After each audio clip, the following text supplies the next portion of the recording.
And welcome everyone to our fourth and final Move Forward with Mobile Learning.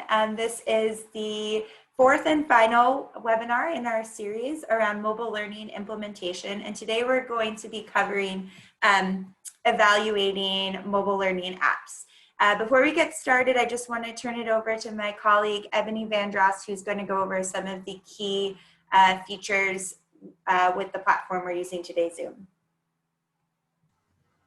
Thank you, Victoria. Thanks for coming, everyone. For those of you that are not familiar with Zoom, these are just some of the basic meeting controls.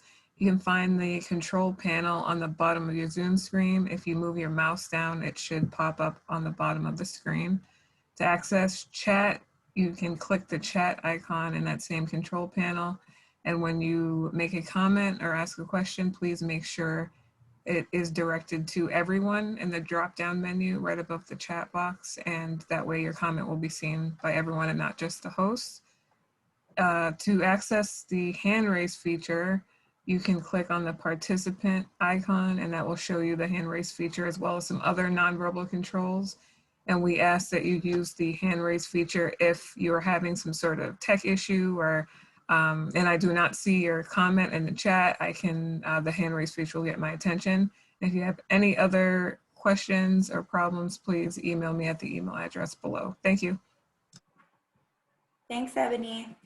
So today we are going to hear from three different presenters, Jen, Vanek, Jeff Goumas, and Tiffany Brand, and we'll be hearing from them on different tools and strategies for both evaluating apps and also establishing metrics for evaluating mobile learning app effectiveness and how to include and gather student feedback. So before we get started, I also want to introduce our awesome Q&A facilitators that are joining us today, Xavier, Todd, and Fatma. Welcome. Before we get started, I have a few announcements and I want to go over a few things on our website. So in addition to these mobile learning webinars that we've been leading, we have also other professional development opportunities, which I'll point out how to find those on our website shortly.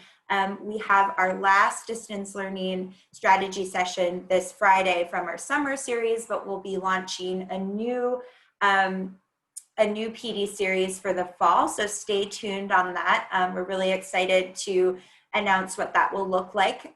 So stay tuned. And then beyond that, we are also offering a free small group and one-on-one coaching through our distance ed coaching initiative. And I will also point out on the website where to find that, and Ebony will be chatting the links.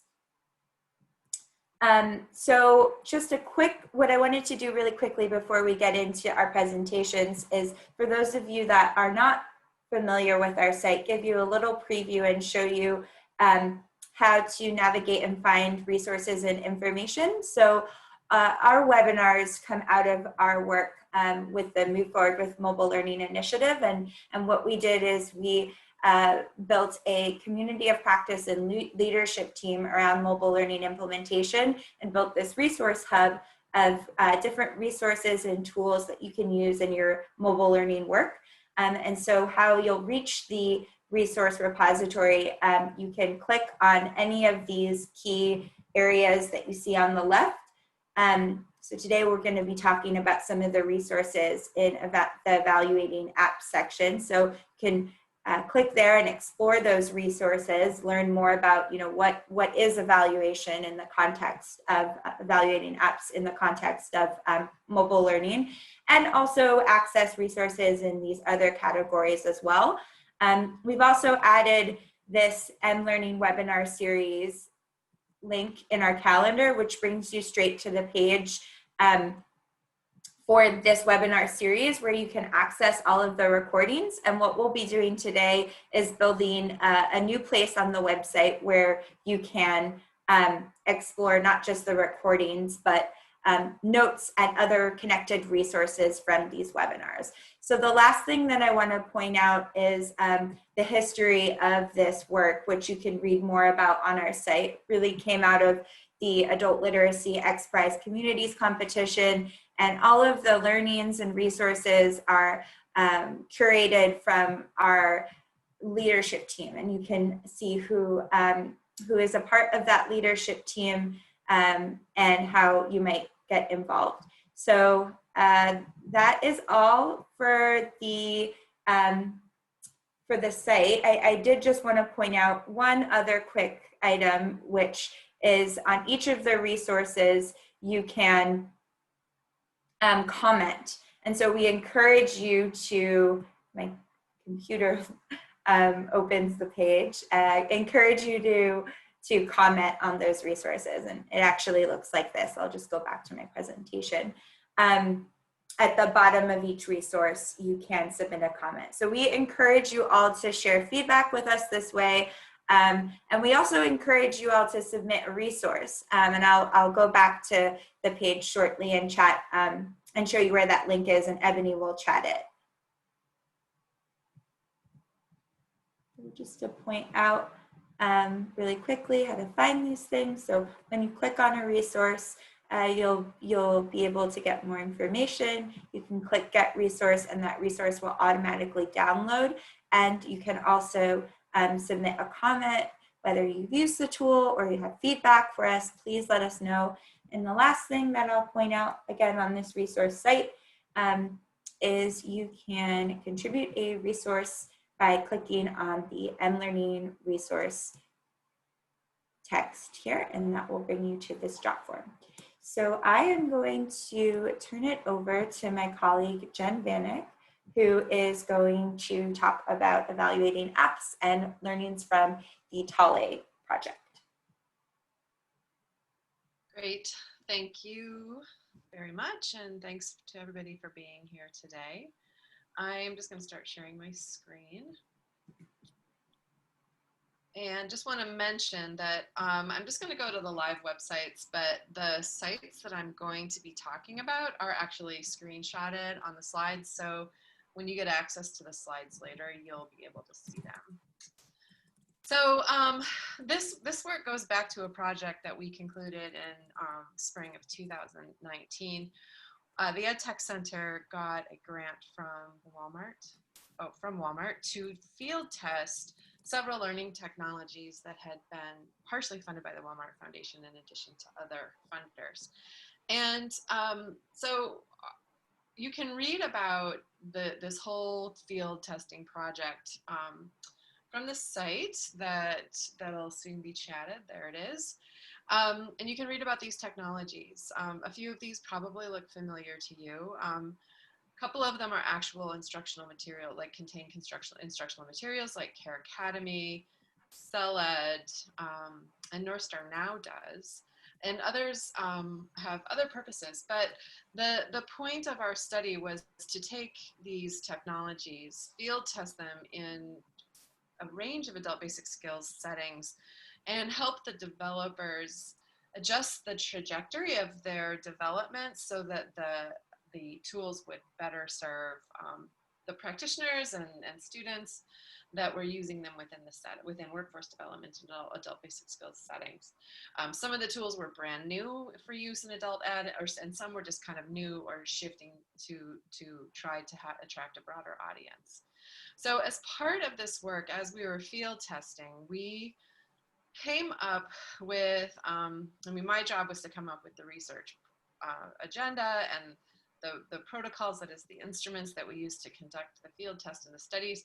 And one of the things that was most important for us was to figure out how to support the evaluation of these tools. We were partnering with teachers, job counselors, employers, and learners themselves in figuring out how these tools best worked in their own environments. So I did some research, explored multiple different ways of looking at how you might evaluate a resource, a technology resource, before you adopt it for integration into your own practice.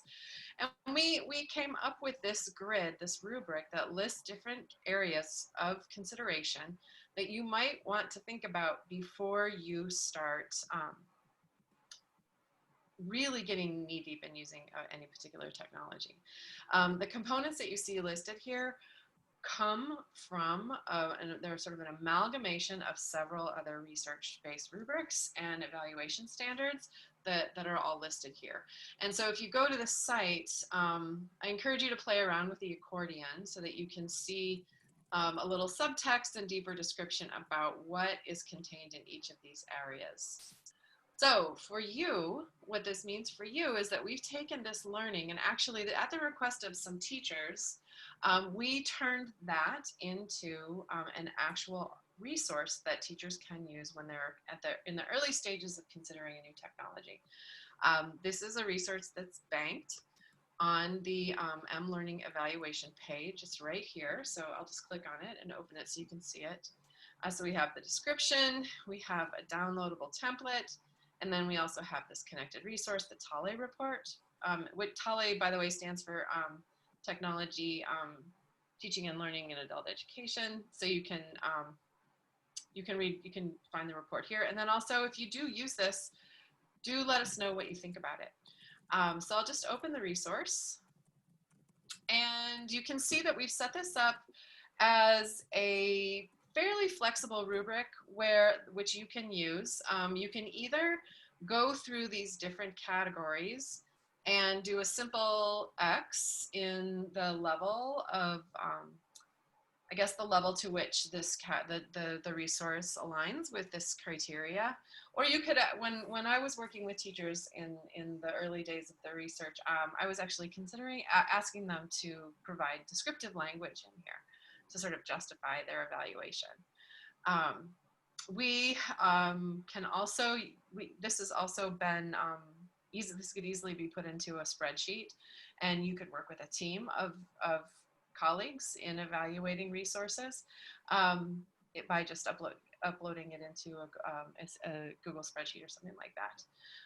So do try it out. Do let us know. I'm also really, when I was coming up with these evaluation criteria, there were things that were recommended that I didn't include. And I also included some things that I'm pretty sure that we don't always think about when we're evaluating these things. For example, data security and the extent to which the technologies that you adopt have privacy policies in place, and you understand exactly what's going to happen with student data when they're using the app or the resource. I just guess, yeah, we're just sharing this with you to draw your attention to it, and would love to hear how it goes when you're using it. So that's all I wanted to share about this particular resource. Great, thanks, Jen. I'm gonna unmute Xavier and get our Q&A started. Yeah, thank you so much, Jen. This is that you've pulled from all these different sources and given us this really great rubric. Like it said on the mLearning website, we can go with our gut reactions, but it's really better for our students that we use something like this that's informed by evidence and standards out there to evaluate apps that we're considering to use. So folks, if you have questions, put them in the chat, but I'll start with a question that I have for you, Jen, which is, either when you were working with teachers early on in the research part of the TALE project, or just advice that you would give, when teachers or programs are perhaps going to use this rubric, who do you think should be involved in evaluating the app? How much time do you think they would need to spend to use the rubric and really look at all those different elements? Yeah, great question. I don't think there's any, I don't think that any tool fits this, will have this be used in the same way in different settings or even for the same reason. So I think that if you're thinking about making a big purchase, 50 seats for some sort of online learning curriculum that's going to cost a lot of money, you should probably consider spending a lot of time with the rubric and having a team of people go through to make sure that you're comparing, that you're using the rubric to compare that, your candidates or your short list of the curricula you want to adopt using the same standards. If you are a classroom teacher and you're hastily planning a lesson, I recommend printing it out pinning it like on the wall next to your computer, and just having it as like a quick checklist to see if a material, like some material or resource that you want to use in your instruction is going to be appropriate, you know, as determined by what you know about your learners and the criteria in front of you. One of the courses that we teach through Ideal and Ideal 102 is actually a resource evaluation course where we present teachers with a rubric very similar to this, and actually a few others, and encourage them to construct their own evaluation rubric based, you know, drawing on all these great resources, but constructed entirely to be appropriate for their particular group of students that they're working with at that time. And one of the things that I've noticed and working with these teachers over time is sometimes the process of constructing a rubric kind of sensitizes your or heightens your sensitivity to what will or will not work with your students. And though I wouldn't suggest not using a rubric, sometimes even just the process of making one can help you make better choices for your students. Thank you, Jen. That's really helpful that, you know, it's not just the product, but also the process, right, with these things, that going through it and reflecting and thinking more deeply, even if it's in a partial way, is really beneficial. Let's see, another question that I had, you know, since the Tally project, it's been just a few years since that time, and I know that one of the key learnings and outcomes that came from the project was about accessible onboarding and rich media and personal connections.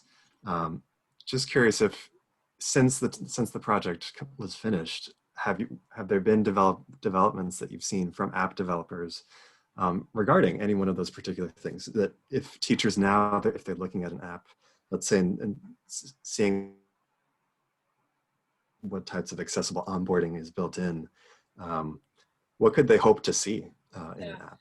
I have actually noticed a shift, especially in, so I'm probably most familiar with CellEd just because they were not only one of the apps that we field tested, but also part of the X Prize Communities competition. And CellEd itself, over time, and actually through the findings from our early field tests, really smoothed out the onboarding process for learners, not only within the app, but then also in the options that they created as like service or support for the programs and practitioners that were using them. Remote onboarding was actually one of the things that we field tested way back when in the early days of this work. And we were able to come up with protocols through the Tally field testing project that helped CellEd understand how they needed to walk teachers and learners through the app onboarding if they were working remotely. So I think, what's also interesting to me, I just want to note, because North Star Digital Literacy Assessment got this right from the very beginning. They began North Star with a zero onboarding approach for learners that just wanted to access it on their own. And I think, they have been wildly successful in the number of tests completed, because that link is just out there and it's literally one click to get to an assessment. So, being able to bring them into the field testing project and being able to describe the importance of very low effort onboarding, I think actually helped inform a lot of other developers as they were making their technologies for adult basic skills students. And then of course, Xavier, through your good work at Literacy Council of Northern Virginia, we learned a number of really wonderful strategies for how you could take a solid in-person onboarding experience and move it remotely. Thank you, Jen. Yeah, and those resources, folks, are also on the mLearning Resource Hub under the onboarding section. Victoria, do we have time for any more questions, or shall we move on? Yes, let's move on. But if there are any other questions, please chat them, and Jen and the team will do their best to respond, and we'll continue on. I'm going to unmute Tiffany Brand, our next presenter. Yeah, we're so thrilled to have Tiffany here to share more about her work. So take it away, Tiffany. Awesome. All right, should I go ahead and share my screen? Will I be able to do that? Yes. I can stop share.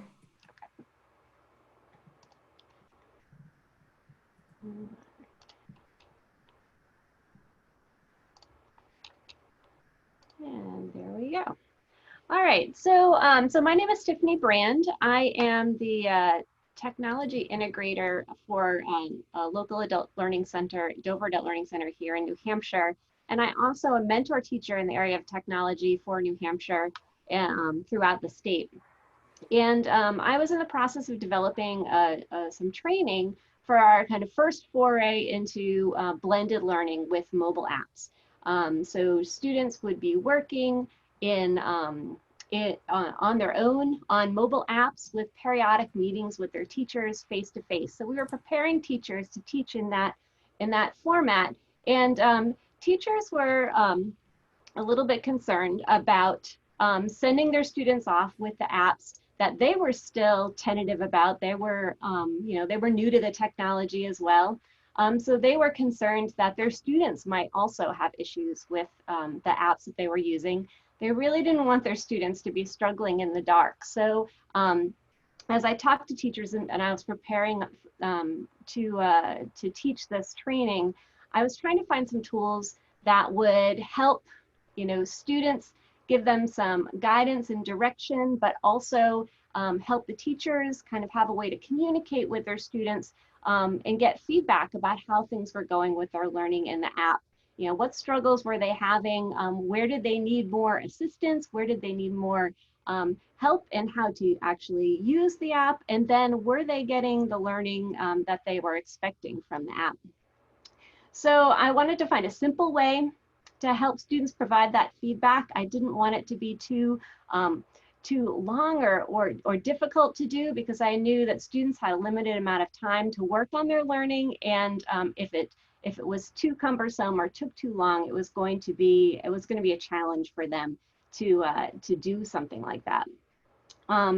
Also, teachers were they were nervous about the technology already, so I wanted something simple and easy that the teachers could implement right away. But I wanted students to be able to reflect on the learning that they were doing in the app in a way that might facilitate student-teacher conversation. So when the students and teachers got back together for their face-to-face meetings, they would have kind of a reference. It'd help them jog their memory, remember about how things were going when they were working in the app over the week or 2 weeks or whatever the period of time it would be between when they're working at home and when they saw their teacher again. I was kind of guided also by my experiences was working with my students who are taking technology classes, and I would give them websites, learning websites to work on outside of class, and I would give them a log sheet and say, set a goal for how much time you want to spend on this website, and then report back to me, how much time you spent. But I found that when I left it too open, students were kind of less likely to do the things outside of class. So I wanted a tool that was a little bit motivating as well. And then with the ultimate goal of getting some good feedback that would help teachers to maybe choose future tools to use in mobile learning. So the tool that I developed was just a simple one-page piece of paper, low tech, so that teachers didn't have more technology they needed to learn how to use. It was just a simple piece of paper that a student could have some goal setting at the beginning, so students could set a goal for how much they wanted to work on their app on that week and have a quick check off every time that they use the app. But then there were 3 short questions that students could think about while they were working on the app and then jot down some answers before they met with their teacher. So what did you like about the app? What are things that worked, things that they enjoyed about the app, interface things or the way the app worked. Then share something you learned from the app so they can think about the actual learning that they did and share, have a conversation with their teacher about that. And then, did you have any trouble with the app? So again, that we didn't want our students to struggle in the dark. So if there were parts of the app that they got stuck on or didn't know kind of where to go next, they could jot that down and then they could overcome those obstacles with their teacher, go in and get some instruction on how to get past those maybe technical roadblocks that they might find. So this sheet is available up on the mLearning website. It's actually in the I think it's in the instructional support area, so you'll be able to find that there. But some of the things we learned about it from teachers, the teachers went out and they worked with students in mobile apps, and some of them used kind of, they might have used their own versions of this worksheet or used it all in one piece. But some interesting things I found out when they got student feedback about apps. Sometimes when we were choosing which apps to give students, we might decide to give students one app or another because we had some kind of we thought ahead. It's like, oh, well, I don't think students will like this particular feature, or I really think students will like something else. And sometimes we found that the features that the teachers thought were engaging weren't always the same as what the students liked.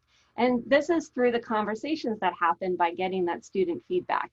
So one app had some, it was very musical, and it had a lot of songs, and often, felt to some teachers like it might have been too kid-oriented, but students loved it and kept on going and kept doing levels and really enjoyed working with. Other apps, that I thought the metaphor, that the gamification was a little bit out there, but one student went all the way through all the lessons and wanted more. So by really getting that student feedback, we can get a better idea about what students who are actually learning this material, what they find engaging, and what helps them persist in their learning. Also, sometimes we found that students became stuck on things that we didn't anticipate. When we teach the students how to get into an app with, teach them how to create an account and log in for the first time. And then they would go home and try and log in again, and the process was slightly different from the initial process, and so they would get stuck and wouldn't be able to get back in. So anytime students would get stuck on a section, we could kind of take note of that, and then the next time we worked with a student on an app, we would have some feedback saying, oh, this is a place where a lot of students have difficulty. Let's do some extra teaching on that area to make sure that they can work on this at home. And I always find that students will tell you what they need if you ask them. And when students, sometimes they're working with you, maybe if they're working in class, sometimes students are shy and they won't tell you exactly what might help them. Some students are not. Some students will tell you right away. But I know that I've had students who I've sent off to look at, to work on activities on websites on their own for my classes. And then one student was working on a website and says, I really wished I knew how to turn on the captions. This person talks really fast and I want to be able to read what they're saying at the same time to help me process it. And so I realized that I hadn't told students how to do it in this particular site. So I was able to teach that because the student gave me that written feedback when I asked for it. So having some kind of tool to get student feedback, especially when they're working on mobile learning on their own, will really help kind of make the learning experience better for students and give us the feedback that we need to help them. I think that's all I had on this, and if there are any questions, Great. for them. Thank you so much, Tiffany. That was awesome. So I've just unmuted Todd Evans from Pro Literacy, who will be facilitating this Q&A. You can leave your screen up in case any questions come up, and it's helpful to. Sounds good. Yeah, to orient. But I'll turn it over to Todd, and everyone that is here with us, please chat your questions for Tiffany in the chat, and let us know, if you have any questions. Great. So thank you, Tiffany. So while we're waiting on people to post questions, I had one. You gave a specific example of things that the teachers thought would be engaging and the students didn't. But were there any, as you got feedback from multiple teachers or multiple students, were there any kind of larger trends or kind of characteristics across different apps that students either found engaging or didn't find engaging? So as we're kind of looking at those things, we can keep those in mind. I don't know that we've seen a lot of trends. I think what we've found is that things are very individual. Certain students individually will find one particular app or site to be really engaging, and others are not attracted to it at all and kind of peter off in their work.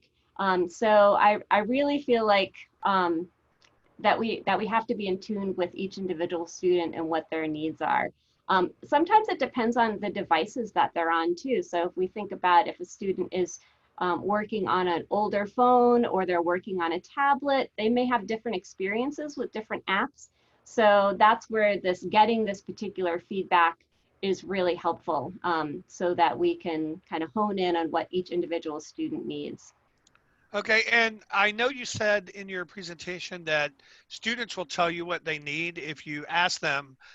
So there's a question: did you need to incentivize the students to participate in the evaluation, and what was your kind of success rate in getting them to use the form and provide feedback? I think in some cases it was challenging to get them to do it, but as especially in groups, when some students would bring feedback in and they would want to share it with the class, I think that was encouraging to the other students to say, oh, well, I had some challenges with this app, and then they would chime in, and the next class they would bring their feedback in. I've also set up my feedback, and I think we'll see a little bit more from Jeff in my classes, because I teach technology classes myself. I make my form electronic rather than paper, and I make my feedback form sometimes anonymous and have it as an exit ticket for students at the end of class if there's any things that they have struggled with over the week to let me know, and then I can help them individually or as a group in class go over something that everyone would need help on, and sometimes that anonymous kind of behind the scenes feedback, I might students were pretty honest in what they needed and what things that they liked and what things they struggled with. So that was another way that I was able to get feedback from students. Okay, great. And then have we got time for one more question? Yeah, we can do Okay. we can do one more. Okay, so kind of along the same lines of trends that kind of larger trends of things that student found engaging, were there specific things that students got hung up with, specific ways that apps might work, or I don't know, aspects of them? I think you mentioned when something about how the app worked would change, they would get hung up. Yeah, so if a procedure that they were taught to do it one way, and then like, well, for example, when we first set up accounts, we would teach students how to create an account, how to create your username and password and move in if the app required that. But then the next time when they log in as an existing user, the process is slightly different. So just being aware of the different kind of workflow for each app and making sure that students are comfortable getting to the part of the app that they need for their learning for that week. So even though they were comfortable maybe going to one section of the app, that might not exactly translate into comfort going into another part of the app. So being aware of those kind of pathways and teaching them. And again, the feedback really helps, because if a student tells you they get stuck, you know that's a trouble area that we'll probably need some help with. Perfect. Great. And I see that we have some more questions in the chat. We do. We've got one more. Were students trained when meeting in person, and has the process changed since everything is virtual now? Yeah, so I'm not currently teaching the mobile learning group, but I know we do have some teachers who are, and I think they've done a lot of one-on-one Zoom calls where they're doing some instruction remotely, but still helping them with mobile. I know I've had my students holding up phones to teach them how to do things when I was doing my remote learning at the end of the semester this past spring. And so, yeah, it's definitely different when you can't meet your students face to face. And I know in preparation for the fall, we're actually, even though most of our classes, almost all of our classes are completely remote, we're setting up some appointment time for students to get onboarded into different apps where we can give them the one-on-one help at a safe distance, with safety protocols in place, so that we can teach them how to get onto their learning app or their learning website if it's computer based, and before we send them off at home to work more remotely. But yeah, it's definitely a challenge where face-to-face classes aren't happening right now, and it's something that I think will evolve as the year progresses. Okay, thank you. Great. Thank you so much, Tiffany and Todd. That was really interesting. Great questions. So I'm going to turn it over to Jeff Goumas now. Jeff, you should be unmuted and you can share your screen, or I can, whatever's easiest. I got it. Can you hear me? Yes, we can hear you and see your screen.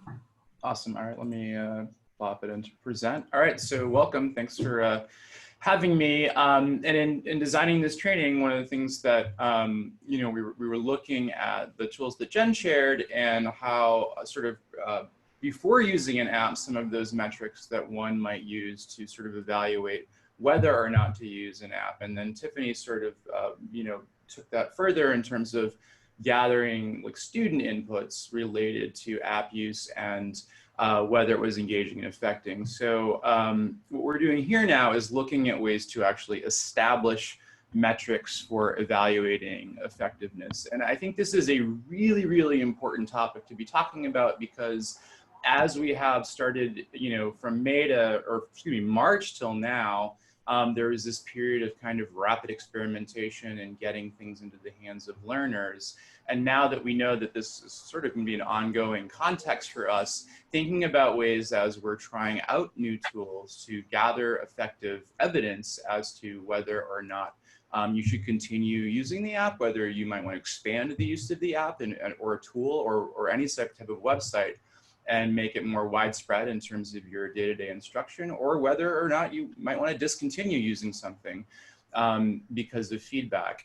And over the past year, I've been working on there's two sort of things, anecdotes that to me make this really important. And Tiffany sort of mentioned one of them, and that was sort of some of the surprise that sometimes she has had using that evaluation form of things that teachers thought students might not like and they actually found engaging. And the one big example over the past 2 years came out of the XPRIZE competition, for me at least, and really reframed my thinking around this. And that was when XPRIZE was starting into the competition phase, one of the finalists was Learning Upgrade.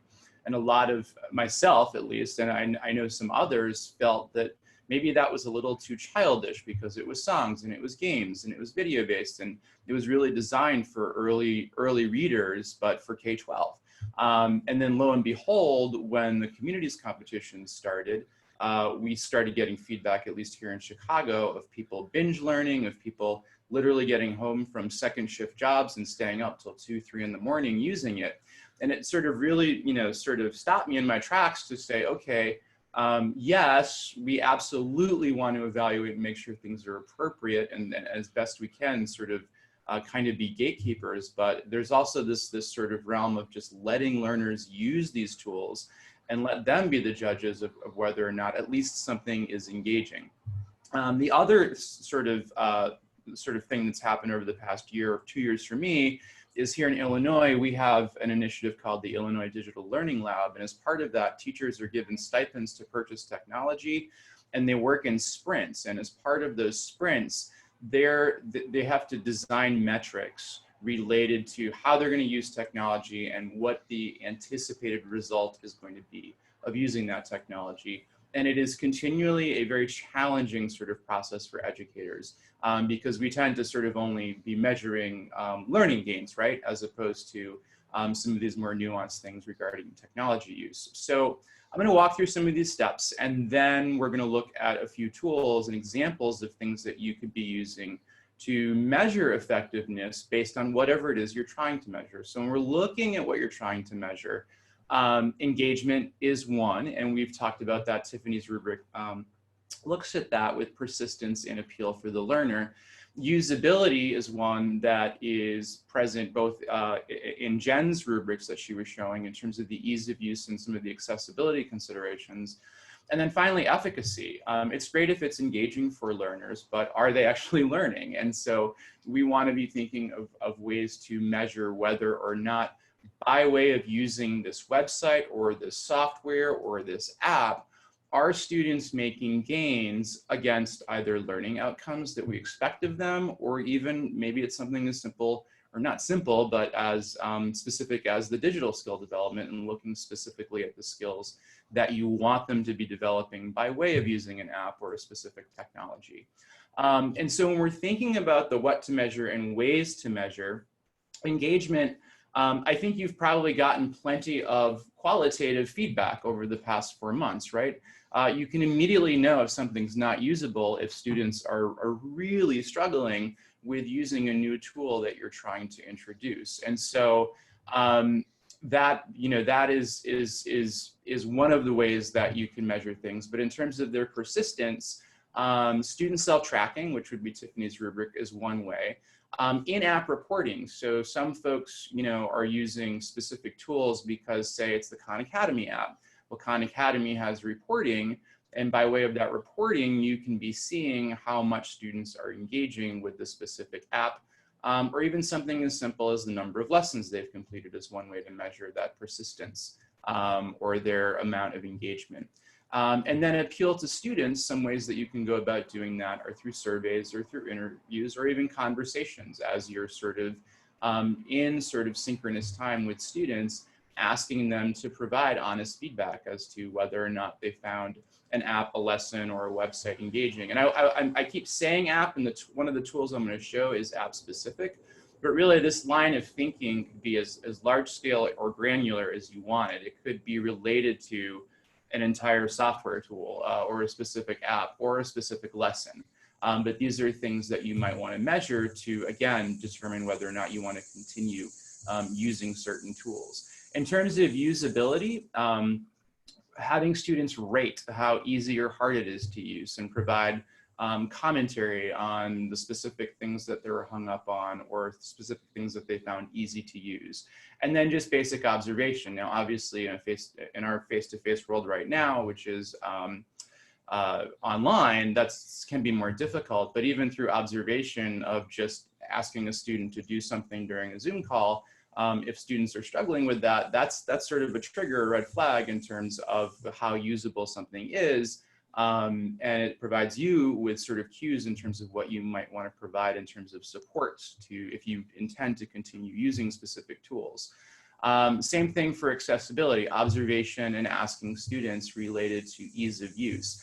And ease of use is really important because if we want to send, we hear things are mobile friendly. But then when it comes down to it, are you actually trying it out on a mobile device? And what is the student response in terms of how easy it is to navigate? Say it's a website that wasn't specifically designed for mobile use, but it has good content. So finding out from the students, what's the level of usability of different websites? And then in terms of efficacy, obviously, depending on sort of how structured you want to be in terms of app use, or tool use, if you say want to commit to a specific software, then aligning sort of that software use to student pre and post tests and their skill gains might be something that you want to do, and perhaps even have some students who are using that tool and some students who aren't using that tool to determine the level of effectiveness of that software related to their gains.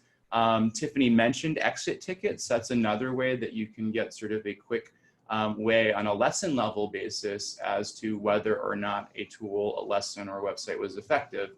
And then again, those in-app reporting can help you sort of measure learning outcomes if the app or tool has that. The other thing you might want to be measuring, as I said earlier, is digital skills. And you might be doing that through sort of repeated use of specific software or a tool. And at the start, asking pre-assessment questions related to specific skills that you want them to develop, using that tool for some period of time, and then sort of post asking those same questions to see if the learner comfort levels with specific skills or tasks has increased over time. So now I'm going to just point out some things that are out there that could be helpful for you designing these types of metrics. And what you're looking here on this screen here is from Google Applied Digital Skills. Now, many of you may be familiar with that. And this is a project-based curriculum that has video-based lessons that walk students through completing some sort of digital task. It might be creating a budget. In this case, it's starting a resume. But one of the things that I really like about Google Applied Digital Skills is, one, they have lesson plans, but one of the things I'm going to point out here on this lesson plan, I think I can zoom because I know this is probably a little small, is on this lesson plan, it indicates that these are the very specific digital skills that the student, if they successfully complete this activity, is going to be able to do by way of completing this activity. So thinking really hard up front about, like, what are the skills, it's already provided in these lessons. And then what's also great about these lessons is within the lesson, or at the end of the lesson for the student, they are given a rubric to evaluate. And you could actually administer this before and after if you wanted to with that student. But if you look at the skills that are listed here and the student's sort of ranking their level of success, and compare it to the digital skills that are outlined here in the lesson plan, it's a one-to-one. So it's an actual lesson that's really designed specifically to measure student ability to do these things. And they're using, it's embedded in their lesson here, but this is basically a Google form that's asking students to relate it. So these applied digital skills lessons, at the very end of every single lesson, I'll just go here, that's in there, there's always a reflection. And so that's a really good place to go to look for these types of specific skills that you want learners to develop, but also questions that you might ask related to whether or not they feel a lesson is too easy or too difficult, or whether they feel this skill is useful or not useful. So it provides really good examples of questions that you might want to ask if one of your specific goals for students in using the tool is, for example, development of digital skills. The second tool I want to look at is if you're doing something more large scale. And this comes from a Department of Ed project called the Rapid Cycle Tech Evaluation Project. So, you know, when we're talking about adopting technology, it's really important to really consider what it is that you want to do with this technology. And the tools that are here in the EdTech RCE coach are meant really for sort of widespread implementation and considerations that you would do as part of a pilot of using a new technology. It has some really great tools within here, particularly within the case studies. And if we go in the case studies, and that's what's linked actually on the slide, there's a number of resources that can help walk you through the types of things that you need to think about. But the one that we've uploaded onto the website is how to design a successful pilot. Now, again, this is sort of the thinking here is for sort of multiple months trying out and piloting a technology, oftentimes in this case for districts to purchase. But you could do this at more granular levels in terms of how you want to test using something. And so it walks through the types of things that you might want to do in terms of randomizations or the number of participants that you want to use to sort of effectively evaluate, as well as looking at how can you align the usage and the gains that you want to see based on pre-intervention data. And when it says intervention, it means before using this technology. So how are students doing prior, and then by way of using this technology, are you seeing specific gains? And then again, thinking carefully about what will define success. And so it walks through a lot of the considerations that one might make when using these tools. So this is one that has been added. And then the last one is something that Crowded Learning we developed based on Tiffany's work. I've seen Tiffany's goal setting app for like a year now. I learned about it a year ago, and I think it's super cool. And so what we've built here is an app that sort of mirrors a lot of the questions that are on the weekly reflection sheet that Tiffany created. And you'll see in the slides and what's going to be up on the site is there's the ability to view it as if you were taking it, but then also to actually make a copy of it. And I just want to point out something that's nice about a tool like a form, and sort of a trick about using forms that you might want to consider. If you have students using sort of different resources and maybe it's more self-guided learning, if you can structure and think through sort of generalized questions that you would want a student to answer for any lesson or any activity or any app, you could create a generic form that you sort of have students complete at any sort of level of increment that you want. And another thing that you could also do is use what's called pre-filled forms. If you wanted to have every student using a particular website or a particular URL, and you wanted to gather information. So if you look at the questions on here, I'm going to show you what I mean by that in a second. This has all of the things that Tiffany was showing, and it's just in digital form now. Where they can indicate what their weekly goal was, where they can indicate their actual time, and there's a yes/no question that allows you to do that. The nice thing about Google Forms is that it's actually gathering that data into a Google Sheet. And so what this allows you to do is really get meaningful data related to that student feedback. But say you wanted to have every student using a particular app or a particular lesson, or you don't want 300 different forms for performing this type of evaluation. One of the things that you can do in Google Forms is do what's called set a pre-filled link. And the way you do that is you go to this More button here, and you can go Get Pre-filled Link. And in this case, what I'm going to say is I want every student to do the same, have the same URL, but I don't want students free entering that because I know it's going to be all over the map. So what I could do is say, here's a wakelet that I've created on equivalent fractions.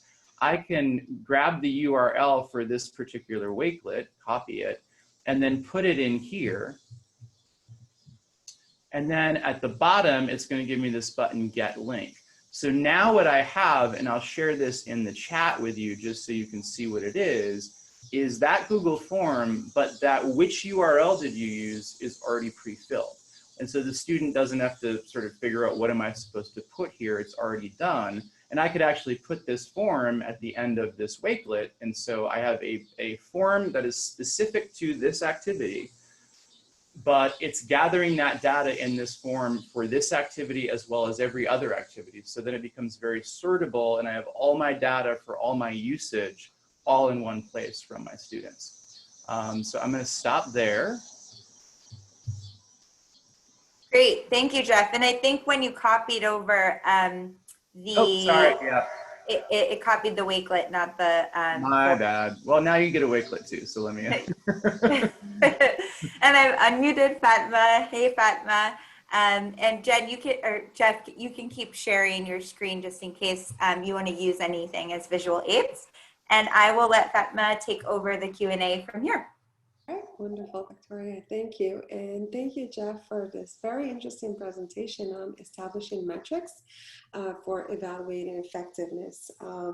On the Queens Public Library side, our experience has been that the longer we spend with students onboarding them and offering them support, the more we see them engaged with the app. So we're able to evaluate the effectiveness, quickly. So we don't spend too much time on something that they're not going to benefit on. But I wanted to ask you, while waiting for questions, what do you recommend as a time frame for evaluating effectiveness? So how long should we spend as teachers in a class with students before we decide it's a go or not?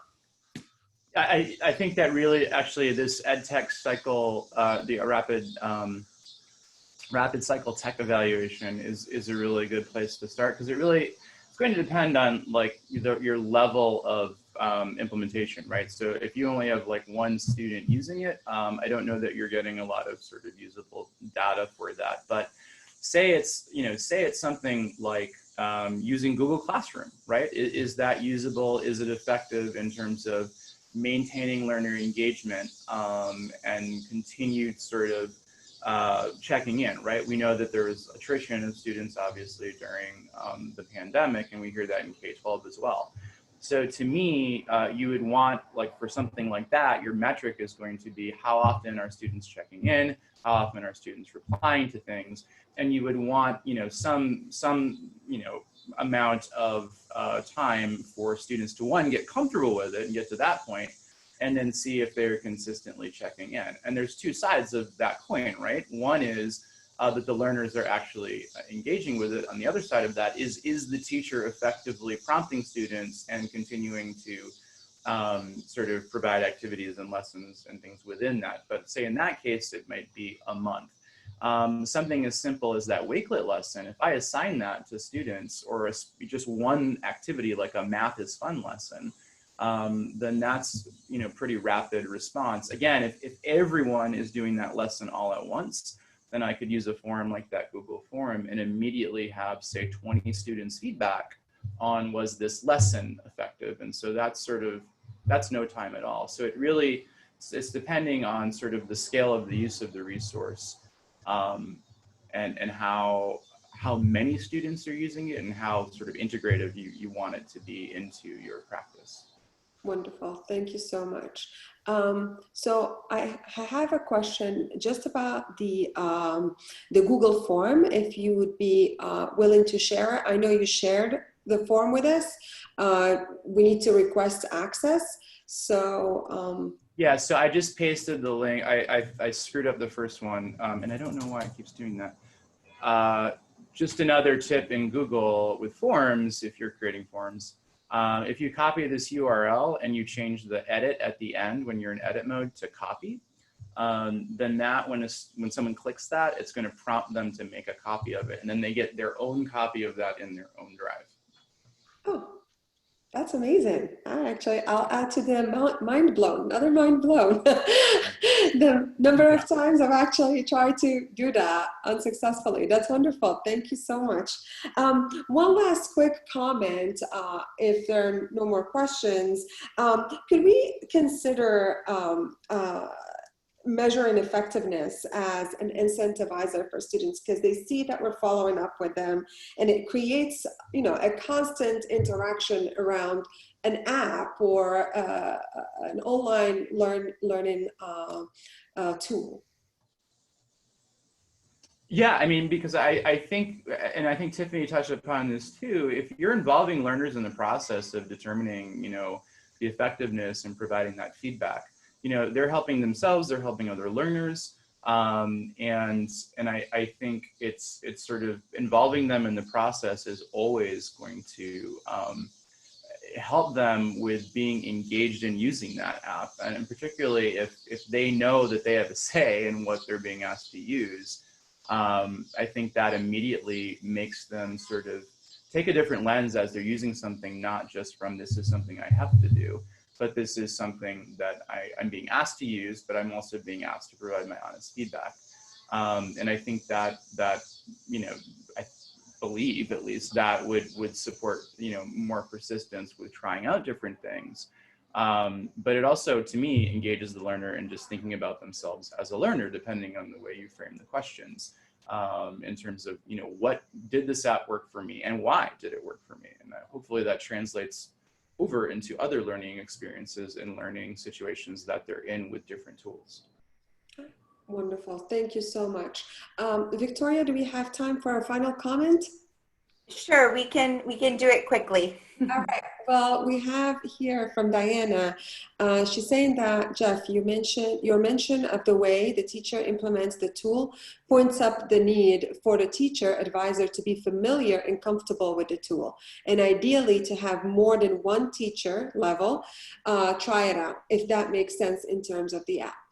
It does, and that's a really interesting thing that's pointed out actually in this EdTech rapid cycle evaluation, in looking at sort of not only who are the students that are using it, but who are the teachers that are using it, right? Because One thing you don't want to do if you're looking at evaluation is you always have your power user teacher who's doing all the whiz bang things being the one that's implementing it. Well, they're obviously going to be successful for certain reasons that might be outside of the tool itself, right? That it's more that teacher and the way that they're implementing it is different from just sort of handing off and out to the students. So those are definite considerations, and that's a great point, Diana, to be made.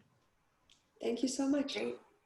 Thank you so much, Fatima, and thank you, Jeff, for this awesome presentation. I'm going to start screen sharing just to close out our fourth and final webinar with just quick reminders. I know we're at time.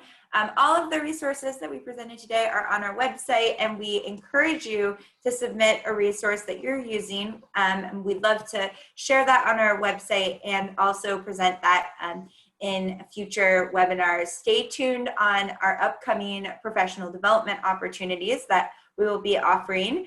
And thank you so much for making this Move Forward with Mobile Learning Summer Series. It was so great to be with all of you, and thank you again to our presenters. We look forward to sharing out these resources with all the participants. Have a great day, everyone.